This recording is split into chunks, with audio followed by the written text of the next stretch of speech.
México vive una gran contradicción y una enorme complejidad. Millones que viven con desnutrición y millones que viven con obesidad y sobrepeso. Para hablar de estos temas de la malnutrición, hemos invitado a la doctora Teresa Chama y al doctor Abelardo Ávila. Para iniciar, los invito a que veamos el siguiente reportaje. El 13 de octubre de 2011, el gobierno mexicano publicó en el Diario Oficial de la Federación las modificaciones al artículo 4 de la Constitución, el derecho a la alimentación.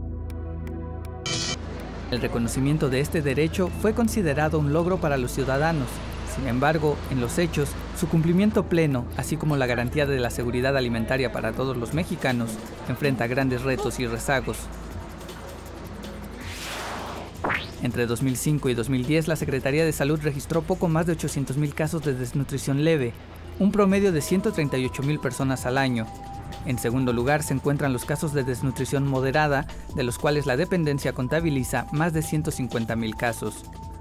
Los casos más extremos son los relativos a la desnutrición severa, los cuales acumulan un total de 38,188 para el mismo periodo, lo que implica un promedio de 6,353 casos anuales. Los más vulnerables son los adultos mayores, pues las personas mayores de 80 años concentran el 70% del total de fallecimientos en el país a causa de la desnutrición. Entre 2001 y 2010, los decesos sumaron 47,650 casos. En segundo lugar, en la mortalidad por desnutrición están las personas entre 70 y 79 años de edad, quienes sumaron en el periodo señalado un total de 13,000 casos. Los menores de 10 años se encuentran en tercer lugar. Las muertes para este grupo de edad entre 2001 y 2010 sumaron un total de 9,197 casos. Las cifras demuestran que mientras menor edad tienen los niños, más expuestos están a morir por falta de una alimentación adecuada. Y es que, de acuerdo con el INEGI, durante la década pasada 5,777 niñas y niños murieron en el país antes de cumplir su primer año de vida a causa de la desnutrición. Le sigue en segundo lugar el grupo de 1 a 4 años de edad, quienes sumaron casi 3,000 fallecimientos, y el grupo de 5 a 9 años de edad, entre quienes se registraron 724 decesos. Pero la malnutrición no solamente se refiere a la baja ingesta de alimentos, también se refiere a una alimentación inadecuada que provoca sobrepeso y obesidad. En nuestro país, durante la década pasada, fallecieron 10,000 personas por esta causa, 1,000 casos anuales en promedio. Sin embargo, tan solo en los últimos 5 años de los que se tiene información, el promedio es de 1,116 casos, lo que representa 3 muertes al día.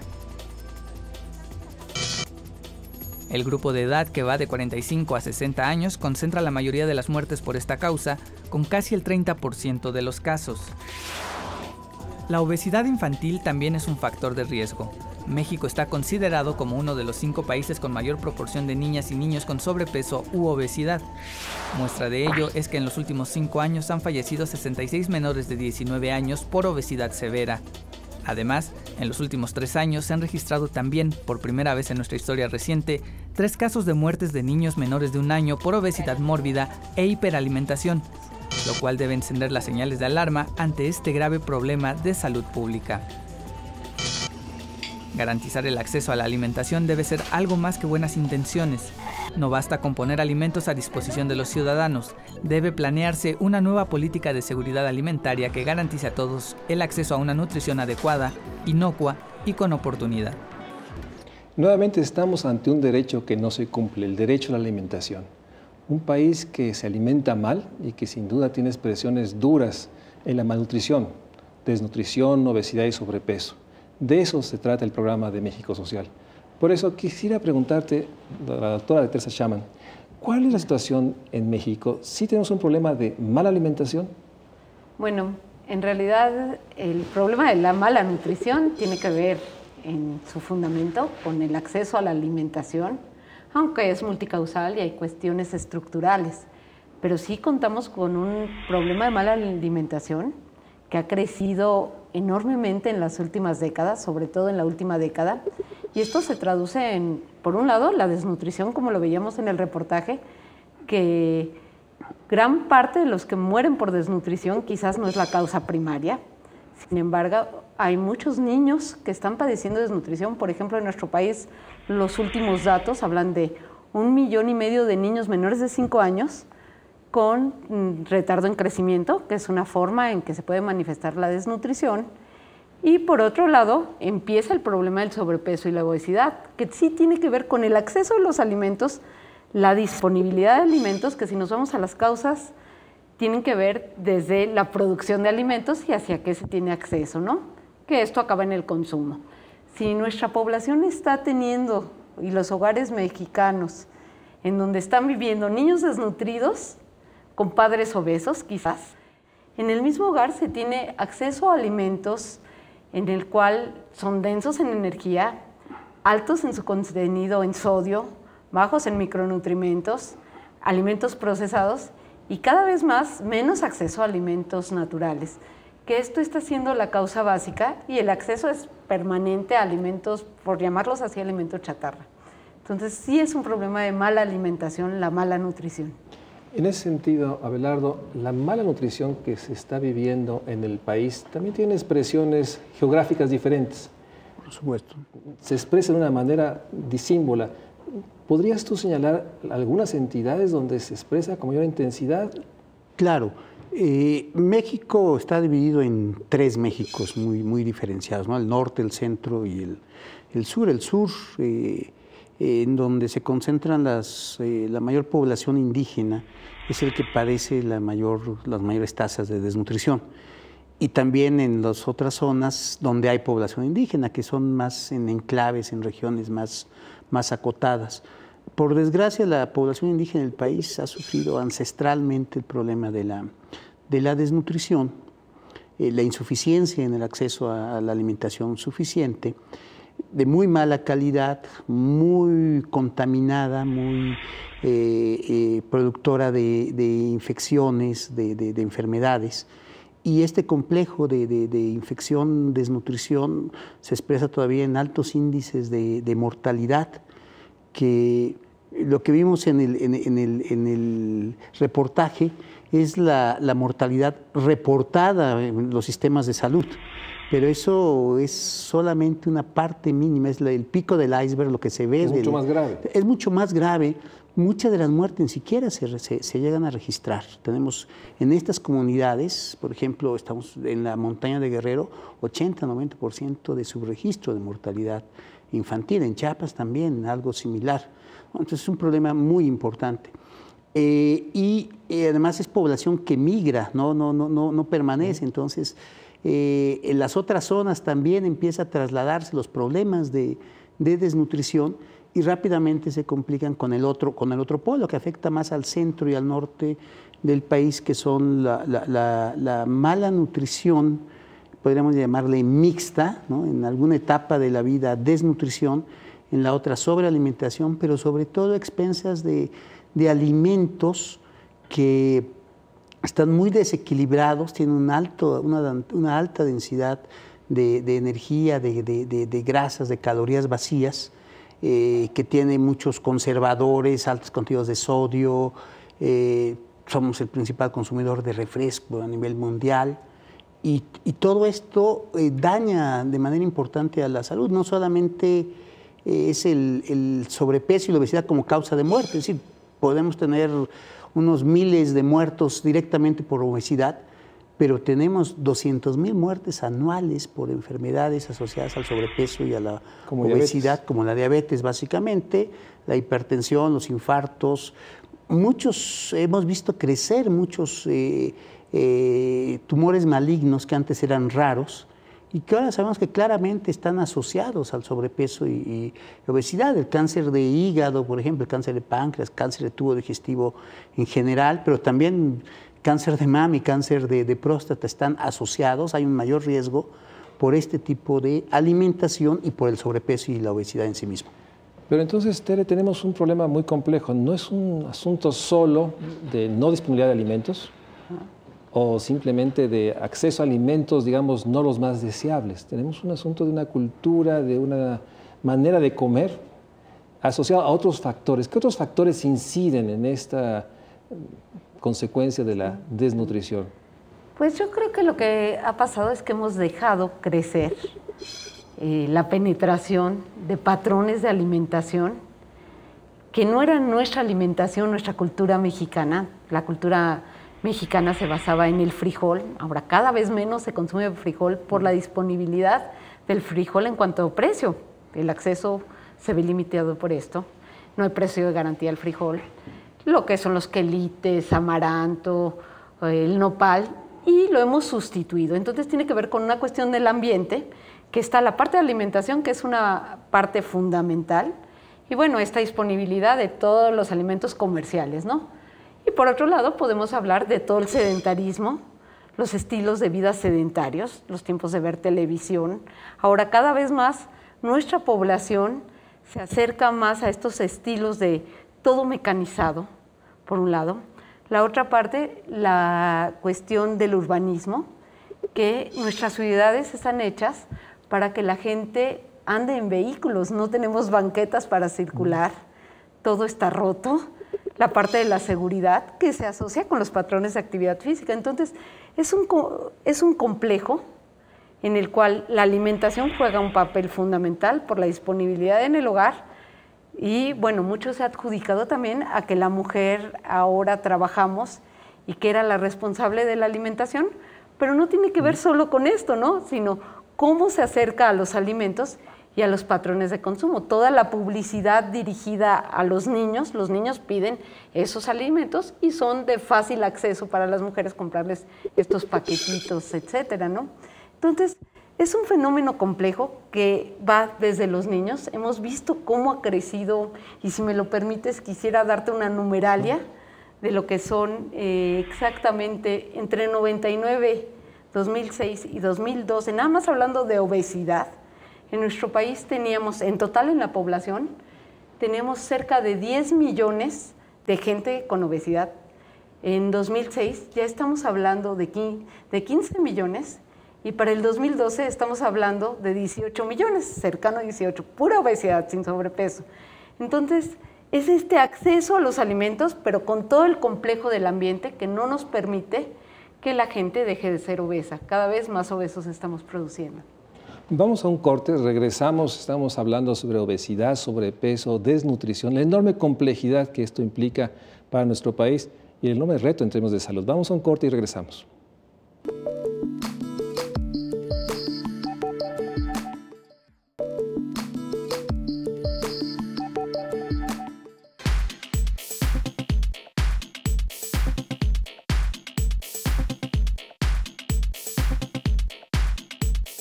Yo creo que por el ritmo de vida que llevamos, ¿no? Comemos en la calle chatarras, grasas. Luego a veces no hay horario para comer, muchos empleados no van a comer a su casa, desde luego.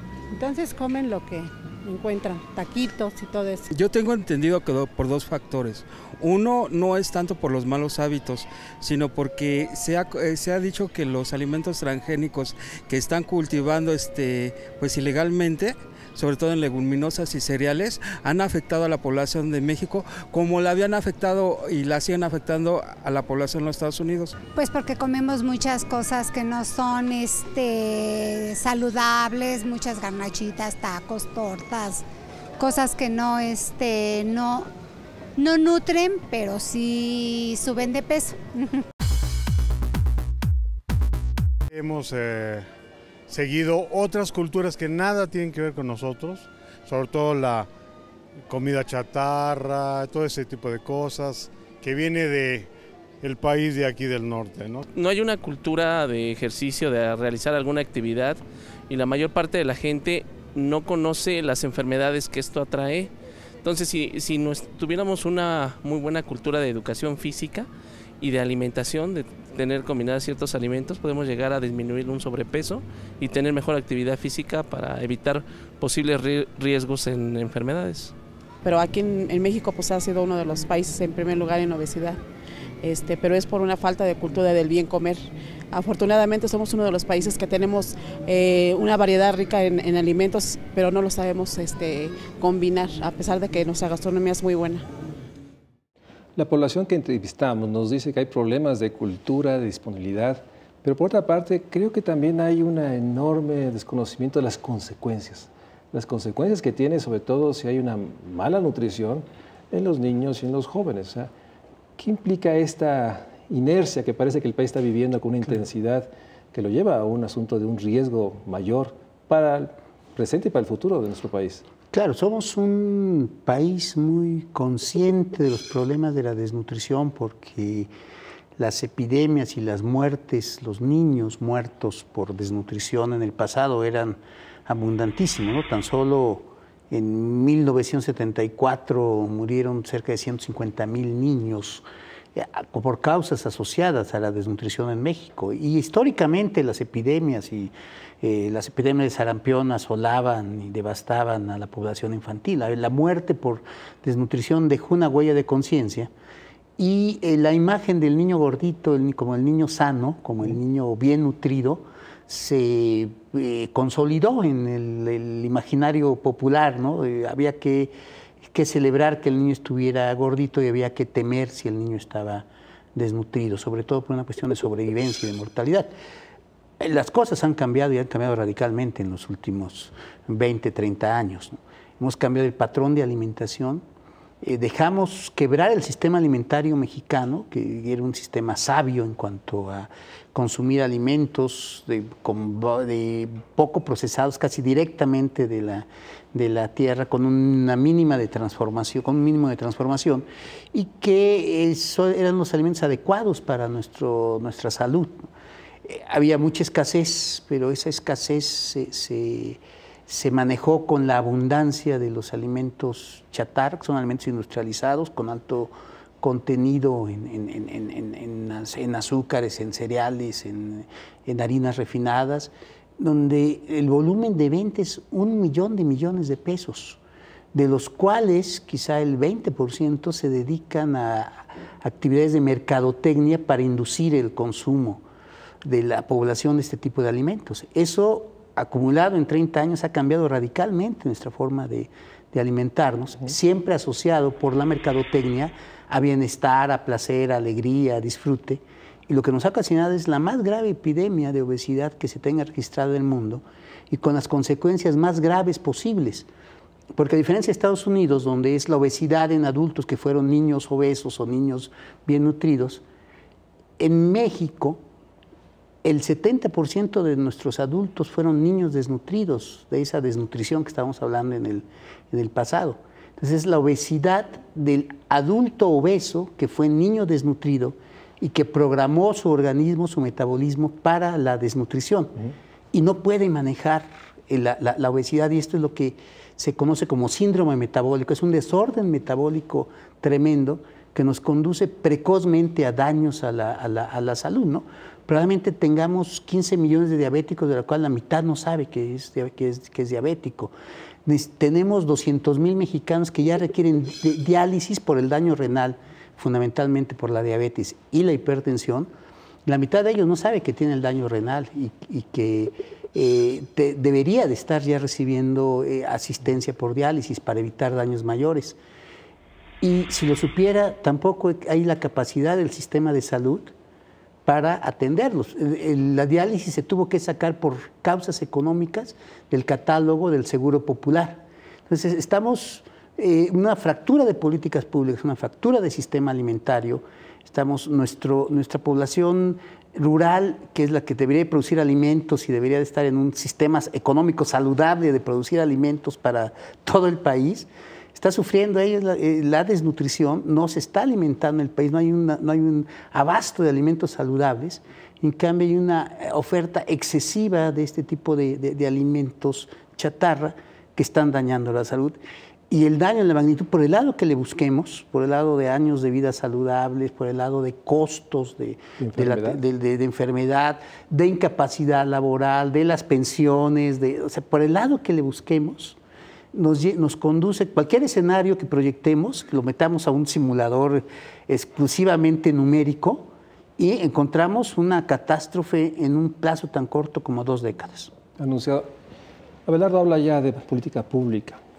Tenemos que entrar, porque bueno, el diagnóstico parece que es dramático, urgente, enormemente de una acción que debería movilizar a todo. Este gobierno, el gobierno federal que acaba de iniciar, centró el tema en el hambre y pareciera ser que tiene conciencia de eso, pero nos habla de la fractura no solo el sistema alimentario, sino también la fractura del sector salud para atender. ¿Realmente podemos hacer algo? ¿Qué tenemos enfrente? ¿Qué se ha hecho? Los acuerdos con el sector privado, empecemos por ahí. ¿Ha habido acuerdos anunciados? Bueno, yo lo que creo es, se ha reconocido que el hambre es un problema, pero quizás afecta a un sector de la población. Sin embargo, estamos viendo un exceso de alimentos, por un lado. Entonces, la política debería estar enfocada, y esa es la primera parte de lo que me estás preguntando, hacia el problema de la mala nutrición, que tiene como origen quizás la mala alimentación, y vemos que hay desnutridos por un lado, pero por el otro hay... Habría que diferenciar que una cosa es la falta de alimentos y otra es acceso a alimentos nocivos. Nutritivos o nocivos, ¿no? En las dos vertientes. Entonces, por un lado, la política social se ha enfocado al hambre, pero ¿qué pasa cuando estamos hablando? Son 1,5 millones de desnutridos contra, si hablamos, cerca de 50 y tantos millones que ya serían con sobrepeso y obesidad. Y en ese sentido, ¿a quiénes atiendes? Tienes que atender a todos. Entonces, la política se debe enfocar a todos. Entonces, ese es por el lado de la política social. El sistema de salud está fragmentado y tampoco da frente a toda esta problemática en la cual ya hay gastos catastróficos en salud y que quién sabe cómo se van a enfrentar. Habría que tener una reestructuración de fondo que tiene que ser estructural.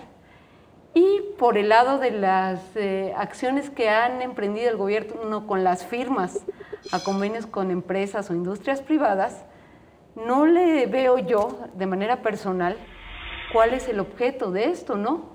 Porque al parecer, como no hay claridad de sus acciones, yo hablo de conflicto de intereses.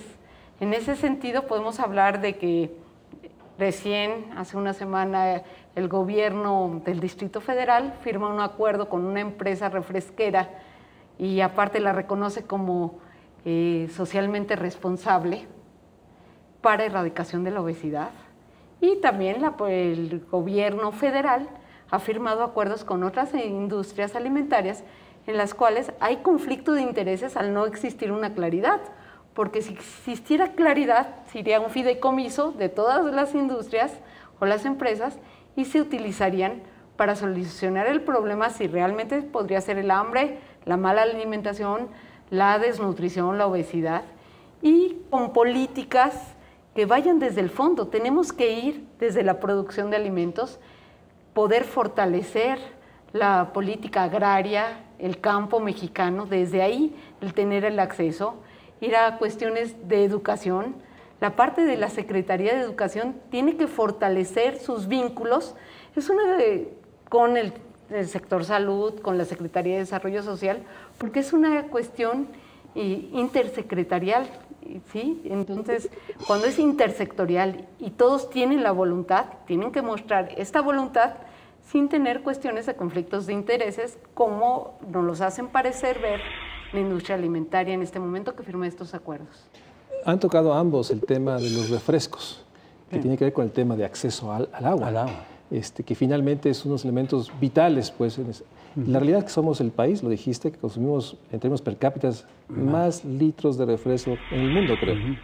Eso también tiene que ver con el tema del azúcar, la disponibilidad de azúcar, que está, una población que tiene hambre, pues toma un refresco y satisface de alguna manera sed y requerimientos de azúcar para poder hacer las jornadas extensivas. Entonces, en el centro también tenemos un problema del acceso al agua, otro derecho que no se cumple. Sí, y también que ya generamos una cultura de hidratarse con refresco. Los niños se hidratan con refresco, incluso desde el biberón. A mí me impresionó mucho cómo la invasión de los refrigeradores cargados de refresco en la zona indígena de Chiapas, que se acaba de dar hace 1 año y medio. Fue casi una operación militar así de la noche a la mañana, en donde la población con problemas de acceso a agua, de repente encuentra en su comunidad refrigeradores a precios subsidiados, porque la política fiscal del Estado con estas empresas permite que deduzcan impuestos a partir de pérdidas y a partir de inversión.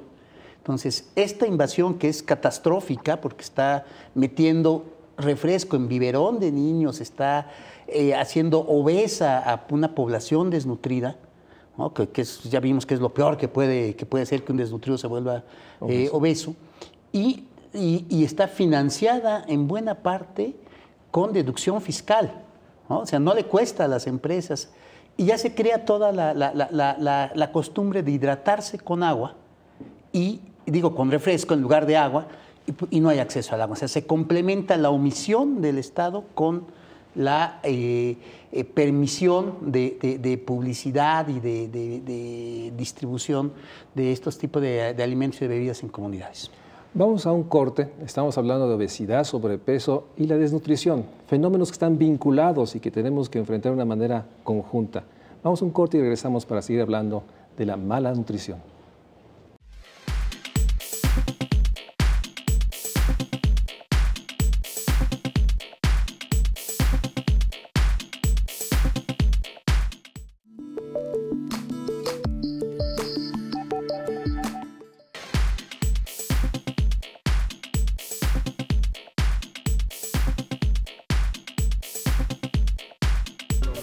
Claro que sí, evitando las grasas y los azúcares también. Mi hijo mayor me ha hecho énfasis sobre ese tema, pero muchas ocasiones no hacemos caso.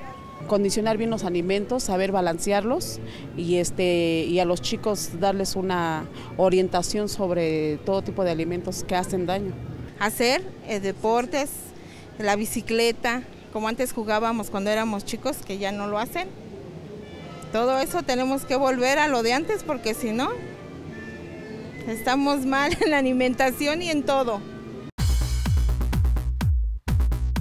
Sí, mi mamá está yendo a esto de la Prevenims, porque ella es del Seguro Social, y ahí le enseñan, y también tengo otra hija que también está en un programa que se llama Ponte en Cintura, que es del gobierno, y entonces ahí es ejercicio, yoga, nos enseñan a alimentarnos de otra forma. En la casa sí, empezamos con ejercicio de unos 20 a 30 minutos aproximadamente diario.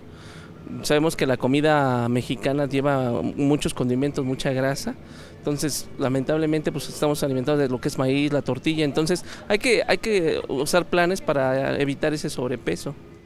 Como vemos, la población parece que sabe que existen algunos programas que sí están ayudando a la población a enfrentar estos graves problemas de salud pública. ¿Qué experiencias, qué acciones podemos recuperar para no dar esta dimensión de que es un problema irreversible y que el mercado nos está abrumando, la cultura no la podemos modificar?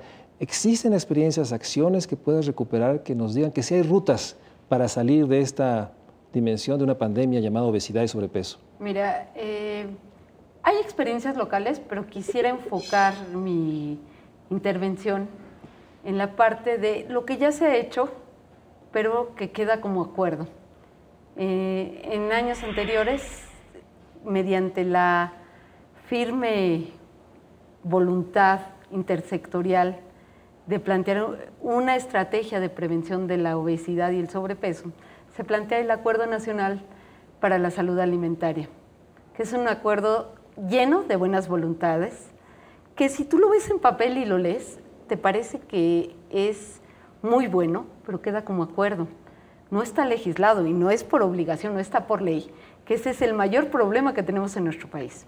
Este acuerdo habla de 10 acciones básicas que se va enfocando desde que el niño nace, y la primera acción para prevención de la obesidad es la lactancia materna.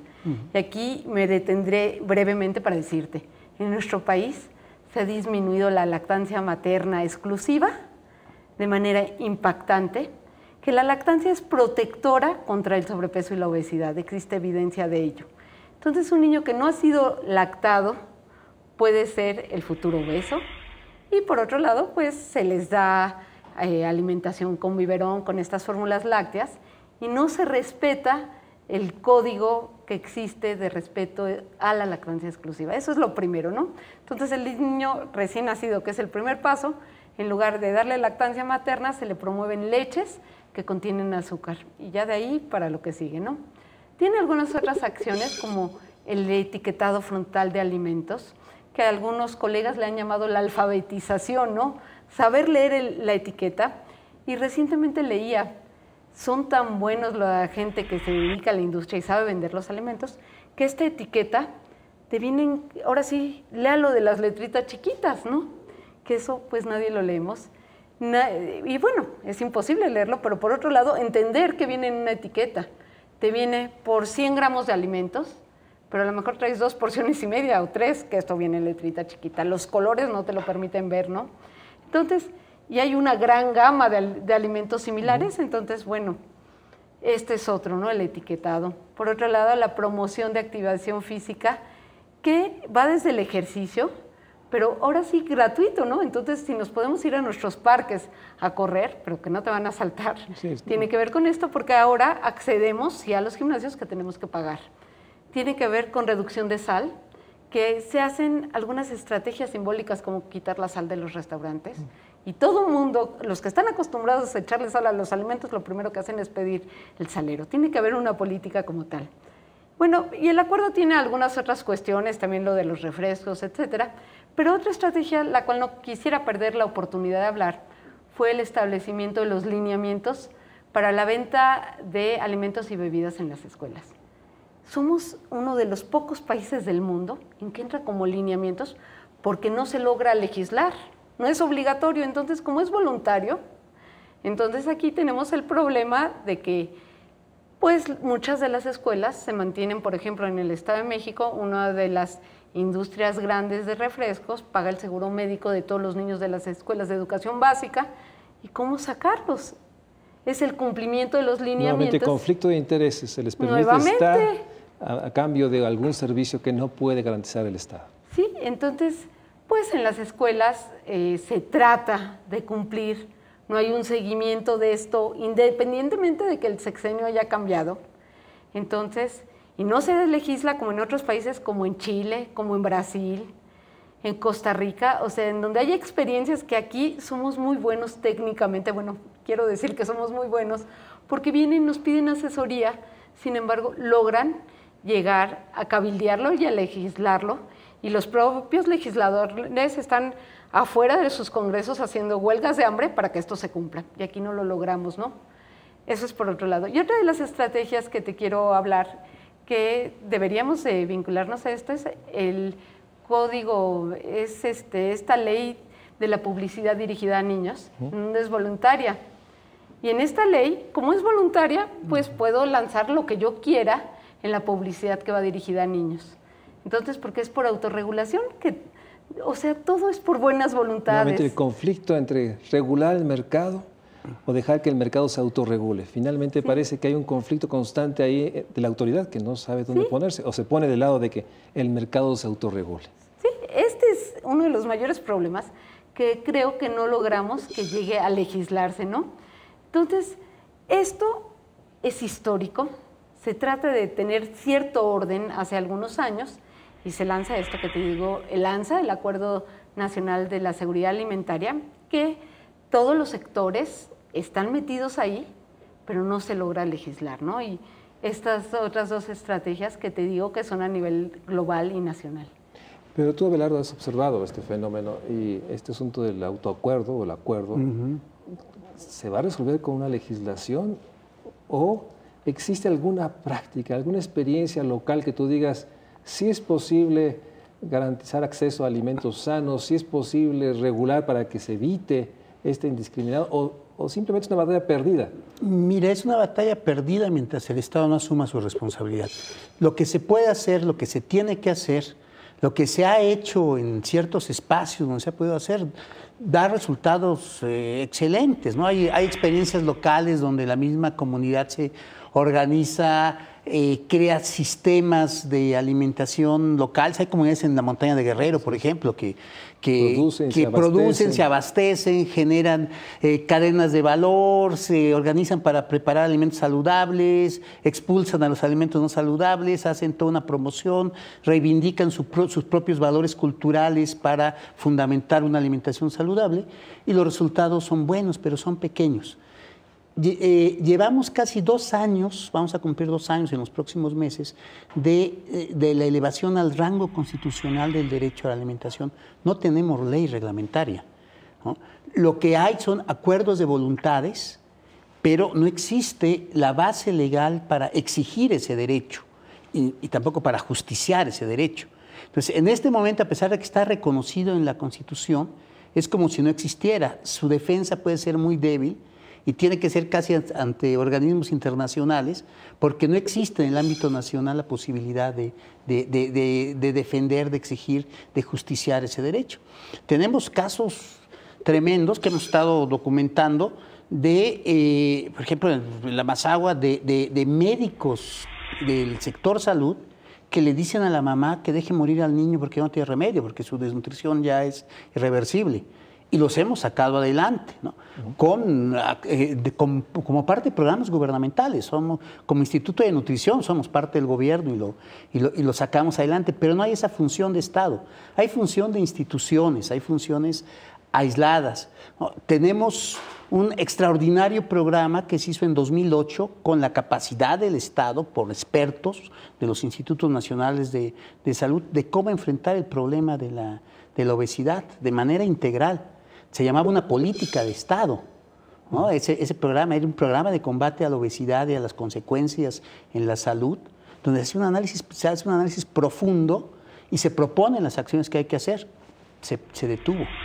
Se prohibió la difusión de ese documento, ¿no? Y en lugar de eso se llega a un acuerdo de voluntades que no es vinculante, ¿no? Que es muy débil. Que es muy débil, que está asociado a la voluntad de la industria, algo que fue aberrante, por ejemplo, cuando se discuten los lineamientos, ¿no? En donde en las escuelas estamos produciendo un daño terrible, lo hemos documentado por el Instituto Nacional de Nutrición, ya el daño metabólico que tienen los niños de 6 años, ya que es en términos de derecho más una violación brutal de los derechos de la infancia, porque esos niños están condenados a una vida ya enferma y corta el resto de sus años. Bueno, no se puede hacer nada. Y cuando se reivindica de que hay que tomar acciones para regular la venta de alimentos, las acciones se llevan a la Comisión de Mejora Regulatoria en Secretaría de Economía, en lugar de que sea un ejercicio constitucional de la autoridad sanitaria, que implica desde la Secretaría de Salud, pero también los gobernadores, el jefe de gobierno, que tienen la atribución de autoridad sanitaria para enfrentar un problema y tomar las medidas que incluso están hasta por arriba de ciertas garantías constitucionales. En una epidemia, las garantías constitucionales de libre tránsito, libre comercio, etcétera, quedan subordinadas al interés de la salud, ¿no? Y eso es lo que se ha evadido. ¿Qué pasa con las despensas? Tradicionalmente, por décadas, los gobiernos entregan despensas. Las despensas también traen esta carga de estar mal integradas en términos nutricionales. Bueno, las despensas tradicionalmente, bueno, su objetivo inicial era complementar la alimentación familiar y en ese momento, pues sí, las despensas tenían alimentos nutritivos de la canasta básica. En este momento, pues si a la población le gusta cierto tipo de alimentos, se ha escuchado, ¿por qué se los voy a prohibir? Entonces se tiene que regresar a los alimentos básicos y se tienen que complementar esos básicos con los alimentos de la alimentación familiar. Pero esto se ha perdido. Y quién sabe si esa es la estrategia fundamental, el repartir despensas. Repartimos millones y millones y no vemos impacto en la nutrición. Vamos a un corte. Estamos hablando sobre el tema de obesidad, sobrepeso y estamos en esta parte dura. ¿Qué podemos hacer? ¿Qué debe hacer el Estado? Y como vemos, todavía nos falta encontrar respuestas, estrategias, porque parece ser que se ha dicho mucho y ha escrito mucho, pero no logramos una política de Estado que garantice el derecho a la alimentación. Vamos a un corte y regresamos.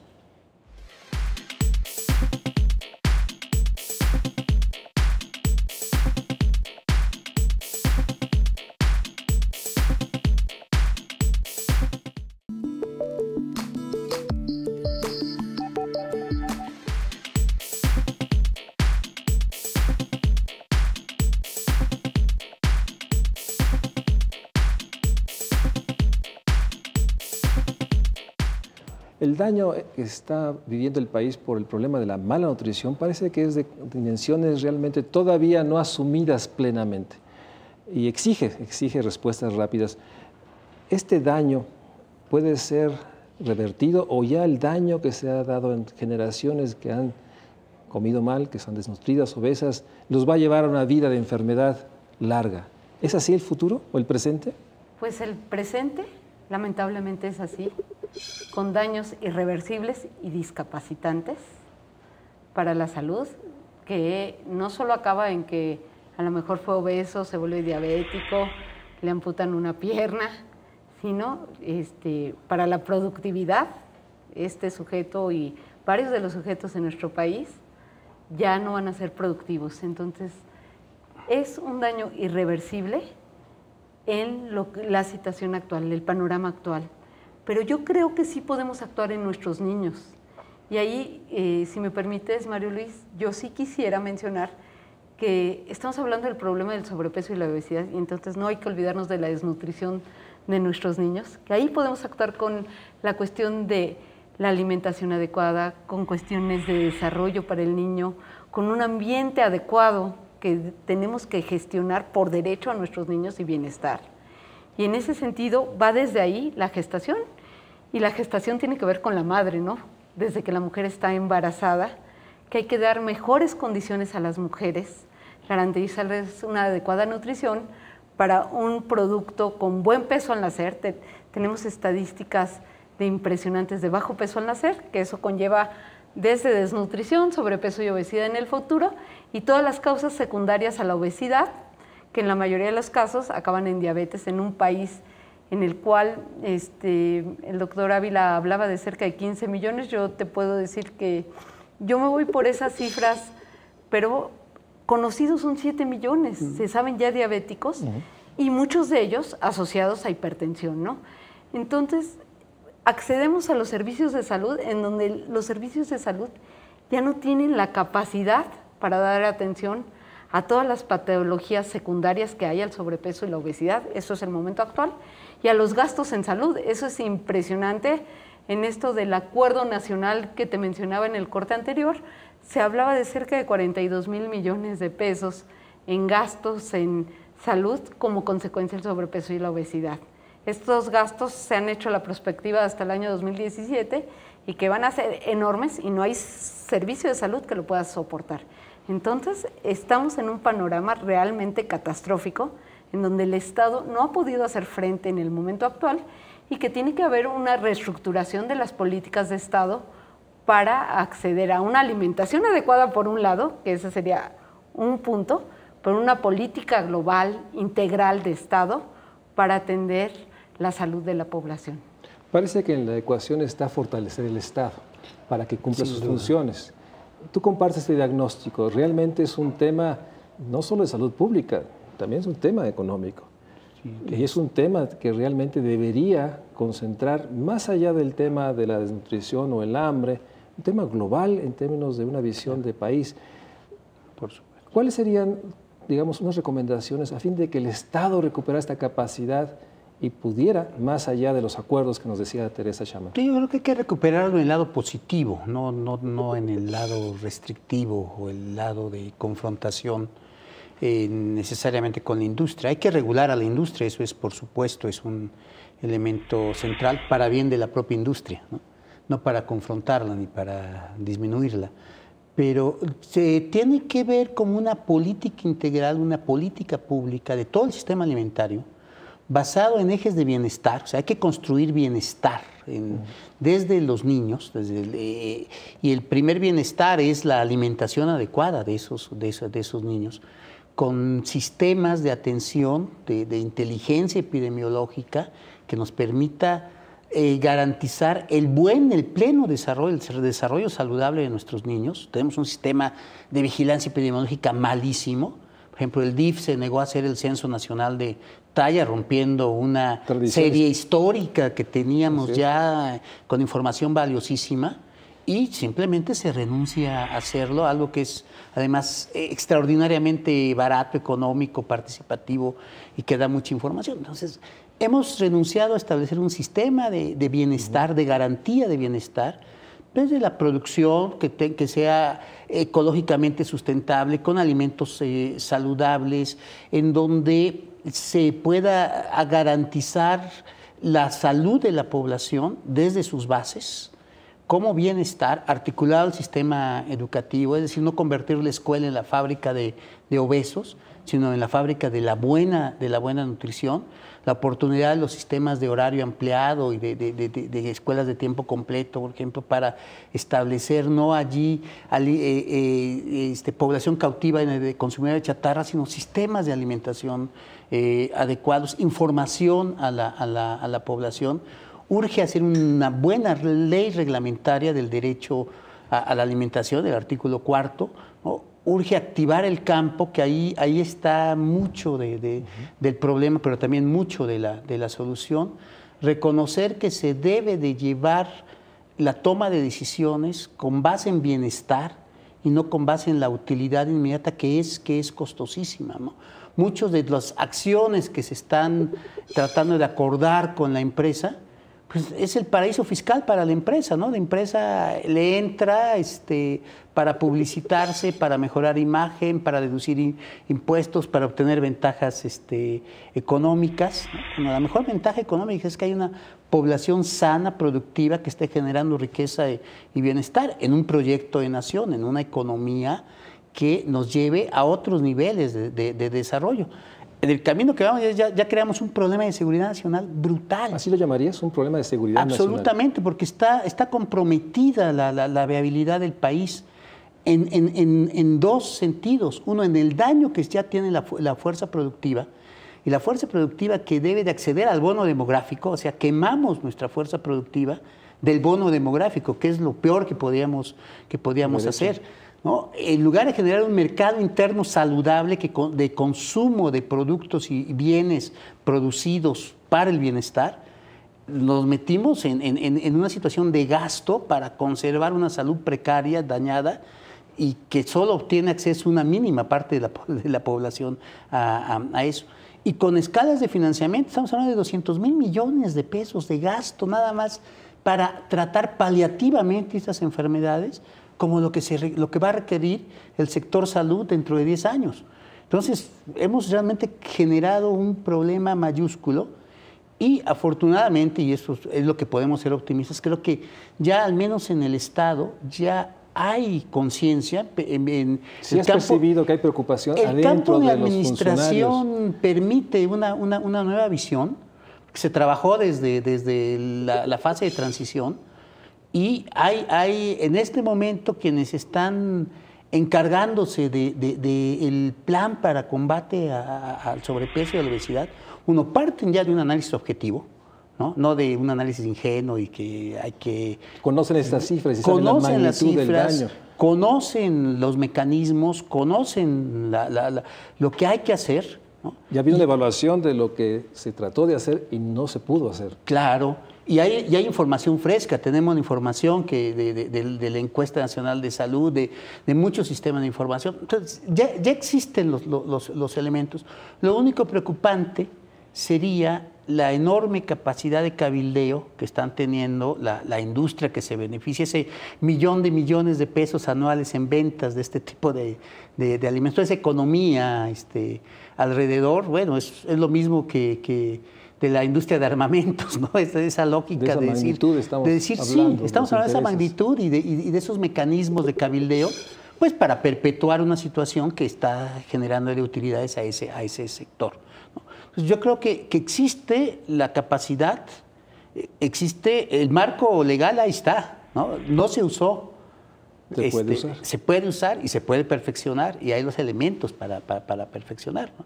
Implica voluntad política, claridad, conciencia, decisión, etcétera. ¿Tú compartes este optimismo razonado, cauto de Abelardo, de que sí hay, digamos, ciertos sectores en la administración pública de los 3 niveles de gobierno que están conscientes que se tiene que actuar de una manera diferente? Ahí están los diagnósticos, ahí están las encuestas, ahí están las experiencias. ¿Sí podremos en esta ocasión lograr realmente garantizar el derecho a la alimentación? Mira, quiero pensar que sí, quiero ser optimista.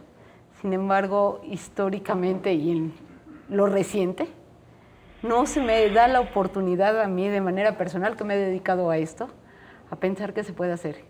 O sea, sé que hay buenas voluntades, pero no es solo una suma de buenas voluntades. Tiene que haber la voluntad de hacerlo y de ahí para adelante. Entonces, en este sentido, yo sí quisiera decir que el Estado tendría que garantizar, pero no solo en palabras, el derecho a la alimentación adecuada, nutritiva, saludable. Lo tiene que garantizar. No basta que se haya gestionado la ley y que se acepte la ley del derecho a la alimentación, sino es el dar cumplimiento con acciones de monitoreo que se puedan evaluar y que lo podamos percibir, y que no se hable de cuestiones muy puntuales como la actual política de la Cruzada contra el Hambre, o quizás este programa que está hablando Abelardo de la lucha contra la obesidad. Ya hay un grupo muy grande de académicos que en la Academia de Medicina sacan 80 recomendaciones para prevención de obesidad. Pues vayámonos una por una y veamos si se pueden cumplir. O sea, hay una suma de acciones y no es lo individual, Mario Luis. Yo no estoy de acuerdo con las cuestiones individuales. Tiene que haber las condiciones de Estado para poder actuar individualmente. Tiene que haber el acceso al Estado. Por eso me cuesta mucho trabajo, no quiero ser pesimista, el pensar en que hay gente con ganas y lo hacen a pequeña escala. Pero ahora, ¿cómo lo vas a traducir a la población en general? Somos 117 millones de habitantes. Un poco más, 117 millones. Tenemos que ajustar todas nuestras políticas y estimaciones. Bueno, hagamos políticas para todo el país, regionalizadas, puntualizadas, enfocadas en la población que mayormente lo requiere, no solo en desnutrición, sino en sobrepeso y obesidad, anemia. O sea, hay muchísimas deficiencias en la población y excesos que habría que actuar, pero como política de Estado. O sea, no basta que una familia simplemente decida tratar de restringir sus consumos de grasas, busque ejercicio. Eso es una condición, pero no es suficiente. Pues eso sería como sumar las buenas voluntades, ¿no? Sumar las familias que quieren tener buenas voluntades y se suman a esto. Y bueno, sí, desde lo individual debemos de hacerlo, y eso sí les recomiendo a toda la gente que sumemos estas buenas voluntades. Tenemos la información, lo vimos en los cortes. Sin embargo, como individuos tenemos que exigir al Estado. O sea, no es la suma de una familia, sino la suma de la población, y que el Estado nos tiene que retribuir y nos tiene que poner el derecho a la alimentación y nutrición adecuadas. No es alimentación nada más, sino nutrición adecuadas. Bueno, ahí está. Uno de los grandes temas del México social es garantizar el derecho a la alimentación, enfrentar esta realidad de obesidad, sobrepeso, que además se construye sobre la desnutrición, enfrentar intereses claros que promueven un consumo ilimitado de alimentos dañinos, enfrentar la realidad de que necesitamos, en esta ocasión, no tengo duda, un Estado que logre promover, regular y generar un marco que permita garantizar la alimentación para todos. Gracias a los expertos por estar en México Social.